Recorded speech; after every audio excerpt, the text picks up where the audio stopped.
Hello guys, మేమైతే mummy అక్క నేను అమ్మమ్మ వాళ్ళ ఇంటికి వెళ్తున్నాం. మా అమ్మ వాళ్ళు ఎప్పటి నుంచో రారా అంటున్నారు. అప్పుడు ఎగ్జామ్స్ క్లాసెస్ ఉండే, సమ్మర్లో కూడా ఉండే అనేసి ఇప్పుడు 2 days హాలిడేస్ ఉన్నాయి కదా అని వెళ్తున్నాం. అలాగే మా గణేష్ బర్త్డే. వరంగల్ వరకు అయితే వచ్చినాం. అక్క అయితే ఐస్ క్రీమ్ కొనిచ్చింది. తర్వాత బేకరీకి వెళ్ళి కేక్ అయితే తీసుకున్నాం.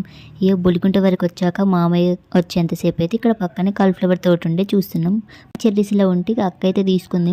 మామయ్య వచ్చి అక్కని మమ్మీని బైక్ పై తీసుకెళ్ళాడు. నేను ఆటో కోసం అయితే చూస్తున్నా, దొరకట్లే. ఒక్కదాన్ని ఉండని చెప్పి ఫోన్ అయితే నా దగ్గర ఉంది, అందుకే ఈ వీడియోస్ అన్ని అయితే క్యాప్చర్ చేసిన.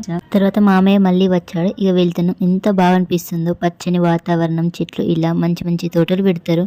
వెళ్తుంటేనైతే చిన్నప్పుడు మెమరీస్ అన్నీ గుర్తొస్తున్నాయి. ఇక చిన్నారం అయితే వచ్చేసరికి 3 అయింది. వచ్చాక అన్నం తిని ఇక ముచ్చట్లు పెట్టుకుంటూ కూర్చున్నాం. మా చిన్నప్పటి ఫోటో ఆల్బమ్ చూసాం. మా అన్న అక్క ఎంత క్యూట్ ఉన్నారు అసలు. ఈవినింగ్ టైంలో మా సంజన వాళ్ళ ఇంటికి వెళ్ళాం. పాపతో ఆడుకున్నాం. హాయ్ చెప్పరా. హాయ్ ఇట్లా ఇట్లా ఫోన్ బాగా చూస్తాను ఫోటోలు ఇట్లా. వచ్చేటప్పుడు మళ్ళీ మా ఇంటి వెనక తాత వాళ్ళ ఇంటికి వెళ్ళినాం. నా ఫేవరెట్ నానమ్మ తాత. మేము వచ్చామని నానమ్మ రవ్వ లడ్డు పాప్కార్న్ ప్రేమతో పెట్టింది. గణేష్ నైట్ అందరం తినేసి ఇంకా ముచ్చట్లు అయితే పెట్టుకుంటున్నాం. తర్వాతనైతే గణేష్ బర్త్డే సెలబ్రేట్ చేసాం. ఈ కెమెరా మ్యాన్స్ చూడండి ఒకసారి ఎంత కష్టాలు పడుకుంటూ దింపుతున్నారో.